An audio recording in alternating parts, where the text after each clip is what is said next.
ગઢડામાં doctor Hirabhai Solanki દ્વારા પિતૃમોક્ષાર્થે ભાગવત સપ્તાહના 8મા દિવસે રાજ્યના કેબિનેટ મંત્રી કુંવરજીભાઈ બાવળિયા, શાસ્ત્રી ઘનશ્યામ વલ્લભદાસજી સ્વામી, સપૈયા સ્વામી બાળ હનુમાનજી ભગત, આર્યન ભગત તેમજ પ્રવીણભાઈ કોળી, લાલજીભાઈ જાદવ, પ્રભાતભાઈ યાદવ, જયરાજભાઈ પડગીર, મનસુખભાઈ કાણોત્રા સહિતના આગેવાનો ઉપસ્થિત રહ્યા હતા. ત્યારે સોલંકી પરિવાર દ્વારા કેબિનેટ મંત્રી કુંવરજીભાઈ બાવળિયા અને આગેવાનોનું ઢોલ નગારા અને પુષ્પવર્ષા કરી ભવ્ય સ્વાગત સન્માન કર્યું.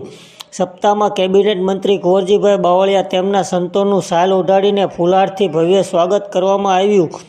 તેમજ સંતો દ્વારા ડોક્ટર હીરાભાઈ સોલંકીનું સન્માન કરીને રૂડા આશીર્વાદ આપ્યા હતા. સપ્તાહમાં બાળ હનુમાન ભક્ત આર્યન ભગતને પોતાની કાલી ઘેલી ભાષામાં ધાર્મિક વાતો કરતા આકર્ષણ જમાવ્યું હતું.